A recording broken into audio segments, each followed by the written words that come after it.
বিএনপির সিনিয়র যুগ্ম মহাসচিব রুহুল কবির রিজভী বলেছেন, জাতীয় নির্বাচনের মতো উপজেলা নির্বাচনও বর্জন করেছে জনগণ। আবারও প্রমাণ হলো বিএনপির আহ্বানে সাড়া দিয়ে জনগণ ভোট বর্জন করেছে। নয়াপল্টনে কেন্দ্রীয় কার্যালয়ে সংবাদ সম্মেলনে বিএনপির সিনিয়র যুগ্ম মহাসচিব অভিযোগ করেন, আওয়ামী সরকারের একতরফা ভারত তোষণ নীতির কারণে বিএসএফ বাংলাদেশিদের মানুষ বলে গণ্য করে না।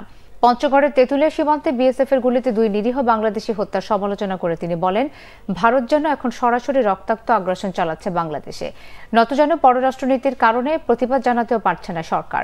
মার্কিন যুক্তরাষ্ট্রে 2 বাংলাদেশি নিহতের ঘটনায় প্রধানমন্ত্রী বিচার চাইলেও ভারতীয় সীমান্তরক্ষী বাহিনী বিএসএফ এর গুলিতে নিহতদের বিষয়ে প্রধানমন্ত্রী নিশ্চুপ বলে মন্তব্য করেন তিনি।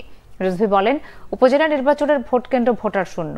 বিভিন্ন জায়গায় কৃত্রিম লাইন তৈরি করে উৎসব দেখানোর চেষ্টা করা হয়েছে, কিন্তু জনগণ এই পাতানো প্রহসনের দামি নির্বাচনে ভোট দিতে যায়নি। যে দেশে গণতন্ত্রের ছিটেফোঁটাও নেই, সেই দেশে নির্বাচন সুষ্ঠু হতে পারে না।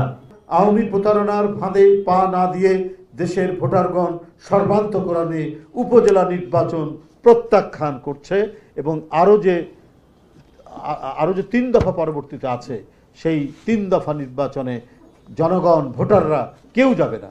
ওই ঘুরে ফিরে কুমিরের বাচ্চার মতো ওই যারা ওই আওয়ামী সমর্থকরাও সব যায় না, কয়েকজন সুবিধাভোগী তারা ঘুরে ফিরে তাদের লোকজন ওই লাইনে দাঁড় করে রাখে।